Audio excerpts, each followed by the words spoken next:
Buen día. Vamos a explicar la NIC 12, Impuesto a las Ganancias. Los integrantes del grupo son Grace Fonseca Cuellar, Jenny Camila Alonso Malaver, Claudia Marcela Vaquero y Juan Carlos Otero Muñoz. El impuesto a las ganancias está compuesto por la suma de los gastos por impuestos corrientes más los gastos por impuestos diferidos. Vamos a iniciar con las definiciones.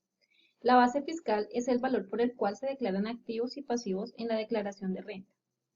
Diferencias temporales son aquellas que surgen de las diferencias del valor entre las bases contables y fiscales de activos, pasivos, costos y gastos que se reversarán en un futuro. Diferencias permanentes son aquellas que surgen de la diferencia de valor entre las bases contables y fiscales de activos, pasivos, costos y gastos que no se reservarán en un futuro. El impuesto de renta de vigencia corriente es aquel del periodo actual o anteriores que no se ha pagado o reclamado aún. Puede ser activo, saldo a favor o pasivo, impuesto de renta por pagar. El impuesto de renta diferido es el resultado de diferencias temporales que implican el pago de un mayor o menor impuesto, siempre y cuando exista una expectativa razonable que esas diferencias se revertirán en un futuro.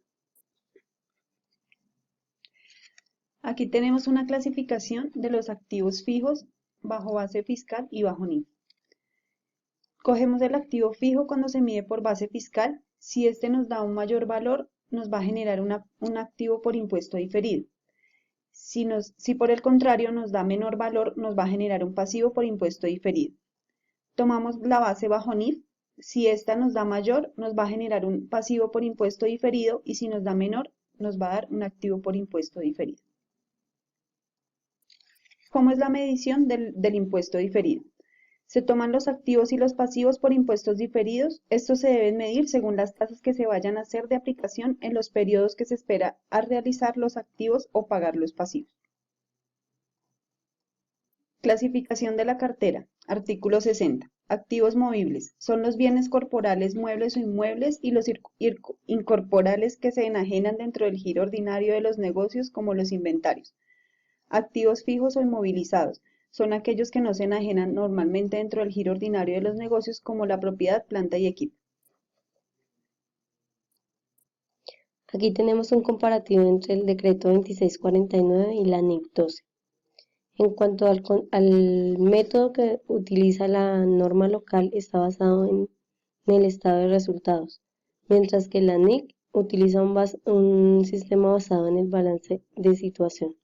El origen del impuesto diferido bajo norma local son las diferencias temporales. Bajo la NIC es las diferencias temporales y temporarias. El cálculo bajo norma local es la diferencia entre el estado de resultados y la renta líquida, mientras que bajo norma internacional es la diferencia entre la base fiscal de un activo o pasivo y su valor fiscal en libros. La clase de diferencias temporales bajo norma local es la diferencia temporal de la naturaleza activa y diferencias temporales de la naturaleza pasiva. Bajo la NIC 12 es la diferencia temporales deducibles y diferencias temporales imponibles. La clasificación en el balance general bajo norma local es el activo o pasivo a largo plazo. Bajo la NIC 12 son los activos o pasivos no corrientes.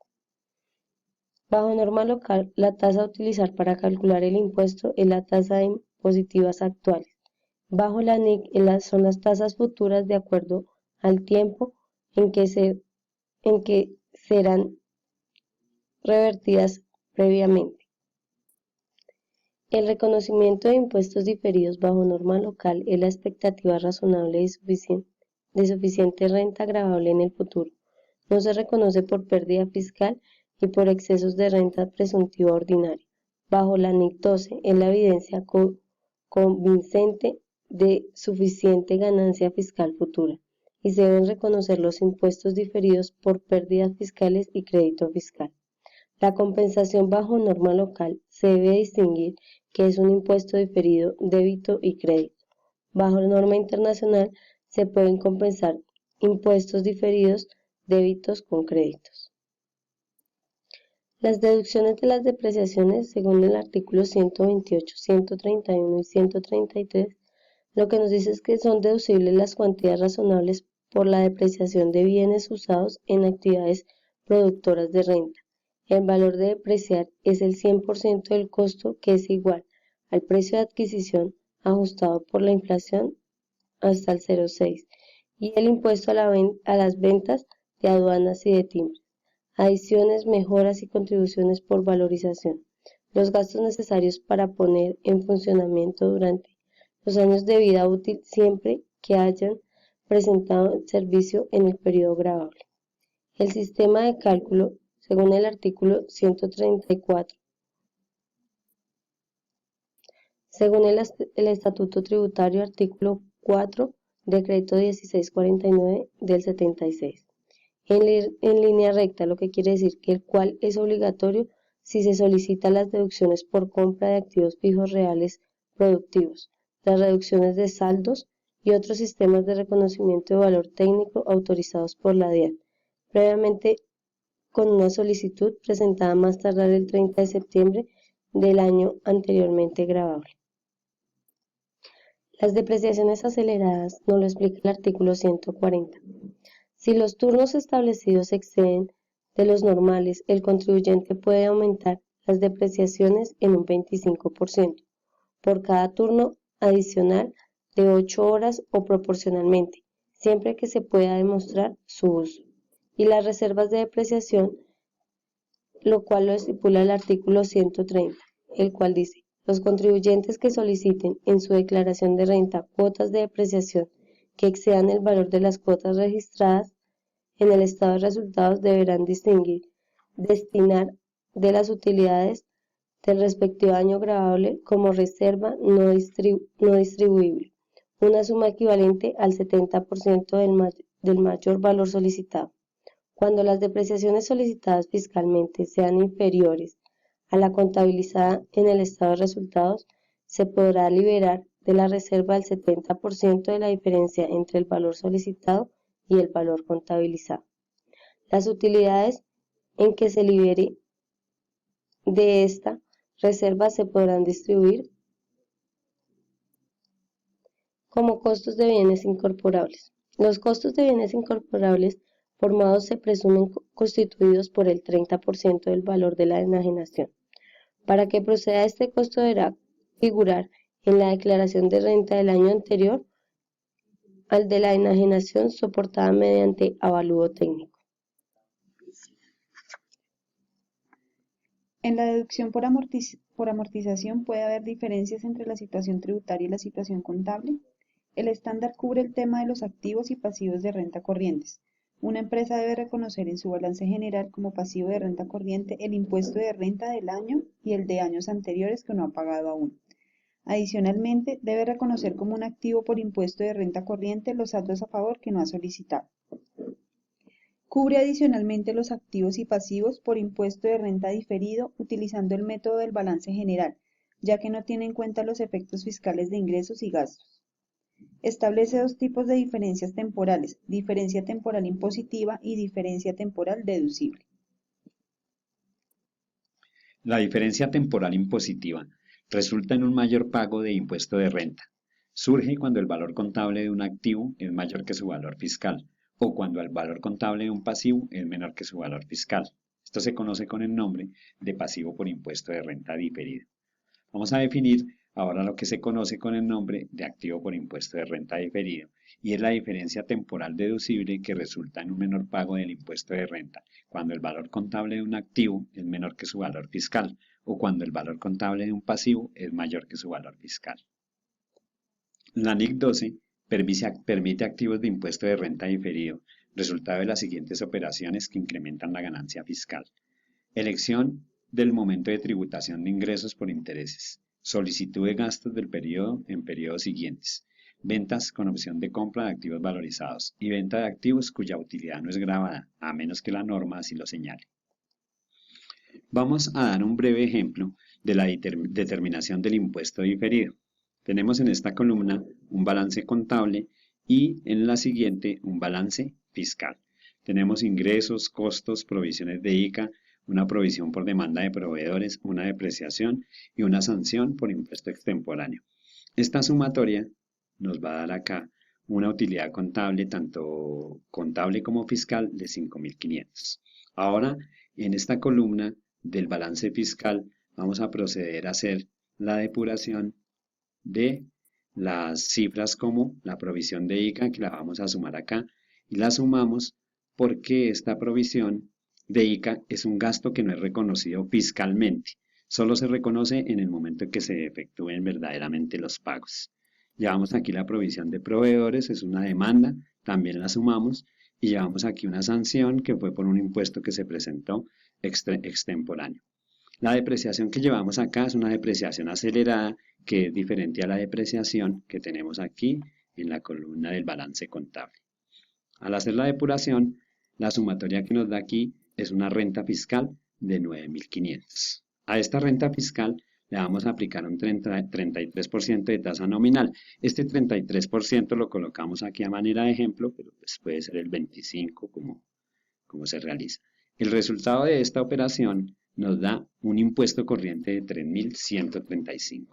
Ahora lo que vamos a hallar es la tasa efectiva de tributación. Para ella tomamos el impuesto corriente que acabamos de calcular y lo dividimos en la utilidad contable. Esta división nos da una tasa efectiva de tributación del 57%. ¿Qué observamos entonces acá? Que tenemos una diferencia con respecto a la tasa nominal del 24%. Esta diferencia es la que vamos a intentar depurar.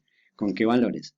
Con la provisión de ICA, que habíamos dicho que es una diferencia temporaria de pasivos, porque más adelante vamos a reconocer esa provisión de ICA cuando se pague realmente el impuesto.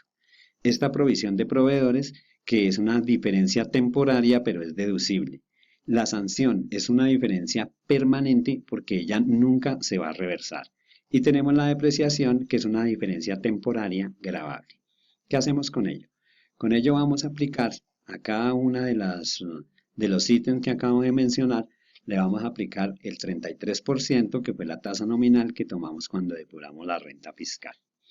Esto a cada uno de los ítems multiplicado por ese 33% nos da estos valores que acabo de sombrear acá. Tenemos que hallarle el valor del porcentaje de impuesto al impuesto diferido que vamos a llegar.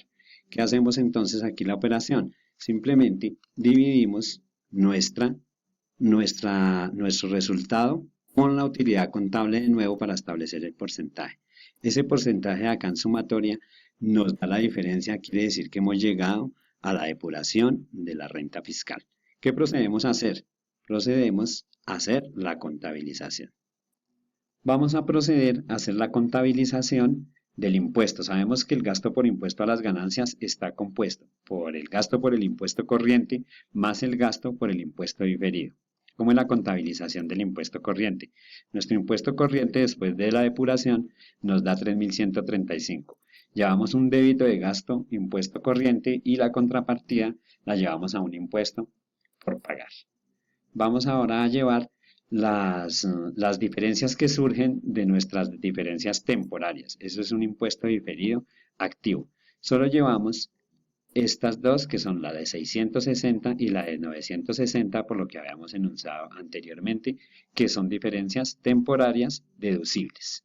La partida inicial es débito al impuesto diferido activo y el crédito es a un gasto diferido activo.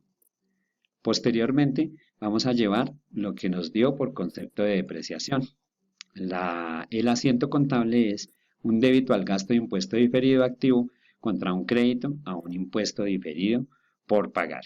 Después de que efectuamos esta contabilización, vamos a llevar lo que conocemos como el gasto total de impuesto de las ganancias, que es la sumatoria de este gasto impuesto corriente más el resultado de este ítem del gasto impuesto diferido activo. Eso nos da un total de 1.980.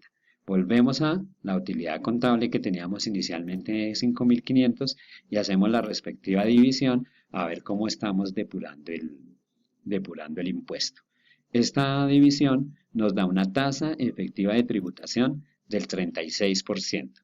Este 36% todavía presenta una diferencia con respecto a nuestro 33%, y la diferencia que nos da es del 3%. Muchas gracias.